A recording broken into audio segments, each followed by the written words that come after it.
দেখে দেখে আসছি বেরোনোর সময় আমি জিজ্ঞেস করি রাজার নামটা কি দিয়ে এখানে দিয়ে বিজ্ঞান করেছে অত বড় মনে রাখা এই হয়তো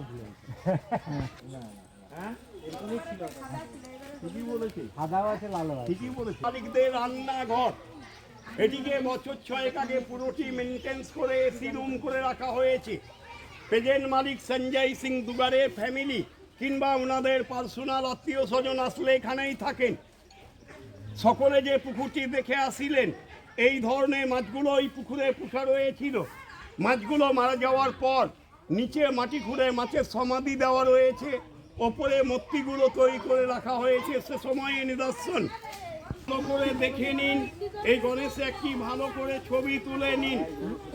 এই গণেশ মূর্তি বেঙ্গল, বিহার, উড়িষ্যা, ঝাড়খণ্ড কোনো জায়গায় দেখতে পাবেন না। এই গণেশের পেটের ওপর পৈতার পরিবর্তে সাপ জড়িয়ে রয়েছে। আমরা নিজেদের বাড়িতে গণেশ মূর্তি পুজো করি, সুর বাম দিকে থাকে, এই গণেশের সুর ডান দিকে রয়েছে। এই গণেশটিকে নাগেশ্বর গণেশ বলা হয়। এই গণেশ মূর্তি রাজস্থানে দেখতে পাওয়া যায়। আমরা নিজেদের বাড়িতে যে গণেশ মূর্তি পুজো করি, সিদ্ধিদাতা গণেশায় নম বলা হয়। এই গণেশটিকে নাগেশ্বর গণেশ বলা হয়। সকলের ডান দিকের স্টেজটি এখানে লেখা রয়েছে ব্যান্ড স্ট্যান্ড। জৈনদের উৎসব দিনগুলোই দিনে ব্যান্ড বাজত, নাইটে এই জায়গায় বাইজি নাচ হতো। বাগানবাড়ি মালিকরা লখনৌ থেকে দুজন নাম করা বাইজি নিয়ে আসিতেন। একজনের নাম হীরাবাই। হীরাবাইয়ের সে সময় একটি রাত্রি নাচিবার ডিমান্ড ছিল 5,000 স্বর্ণ মুদ্রা। হীরাবাইকে সে সময়ের বিশ্ব সুন্দরী বলা হতো। হীরাবাইয়ের হাইট হচ্ছে 6 feet 2 inch. Hirabai originally Anglo Indian, Indian lady ওই হাইট হবে না। হীরাবাইয়ের সঙ্গে আসতেন দিল্লি থেকে মতিবাই। বাগানবাড়ি মালিকপক্ষরা ইংরেজ পিরিয়ডে রাজানবাবদের ইনভাইট করে বাগানবাড়ি নিয়ে আসতেন। ওদের সুরাপান করিয়ে বাজিনাথ দেখিয়ে নানা রকম দিক দিয়ে এনজয় দিয়ে নিজেদের ক্যাপচারে রেখে মালিকপক্ষরা জগৎ সেটের সঙ্গে প্যাক্ট হয়ে নিজেদের বিজনেস খুব ইতিহাসে চালিয়ে গেছে। প্রেজেন্ট দেখুন, সে সময়ে রাজাও নেই, নবাবও নেই। হীরাবাই, মতিবাই, ফৌজিবাই, ভাইজিয়ার রয়ে নেই। 1965-এ সমস্ত দর্শনীয় জিনিসগুলো প্রেজেন্ট মালিকপক্ষরা উঠিয়ে নিয়ে চলে যান কলকাতা ভবানীপুর এলগিন রোড। ফলে জায়গাটা ওপেন। সে সময়ে বলা হতো নাচমহল, প্রেজেন্টে বলা হয় ফাঁকা মহল।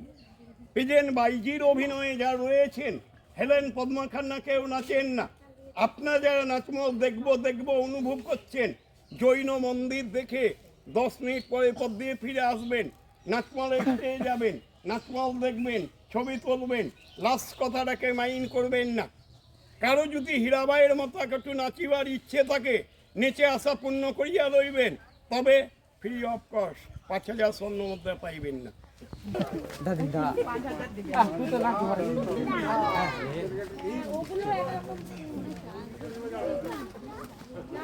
বাড়ি মালিক যারা রয়েছেন, ওনাদের গুরুদেব আসলে গুরুদেবের থাকবার বাড়ি।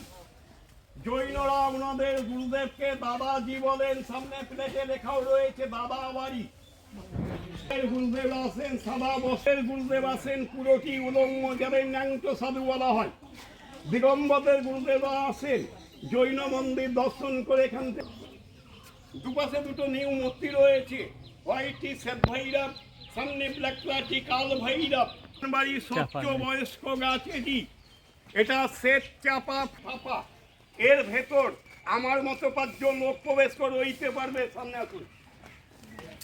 নষ্ট হয়ে গেছে, জল প্রবেশ করে মূল কাঠগুলো পচে শেষ হয়ে গেছে। 3টে পাট হয়ে গাছটি দাঁড়িয়ে রয়েছিল।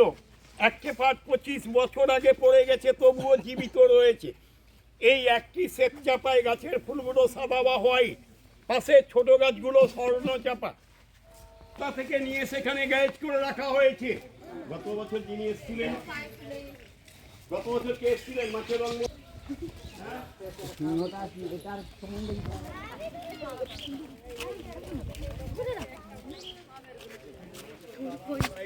এটা জৈন মন্দির। এই মন্দিরটিকে বলা হয় কাঠগোলা বাগান আদিনাথ দেবজির মন্দির।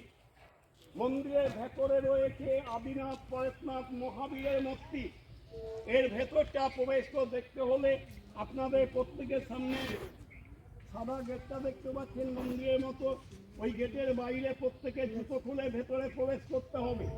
মন্দিরের ভেতর পছন্দ ক্যামেরা ইউজ করতে পারিবেন। মন্দির দেখা হয়ে গেলে যাওয়ার সময় নাচমহলে কারো নাচার ইচ্ছে হলে নেচে নেবেন। দোতলা যদি দেখবার ইচ্ছে থাকে এক্সট্রা 20 টাকা টিকিট কেটে দেখবেন। চিড়িয়াখানায় টিকিটের মাধ্যমে প্রবেশ করে পাখি মাছ খরগোশ যা রয়েছে দেখবেন, পাখিগুলোর ভালো করে ছবি ক্যামেরা করে নেবেন। এখানে আপাতত কাঠগোলা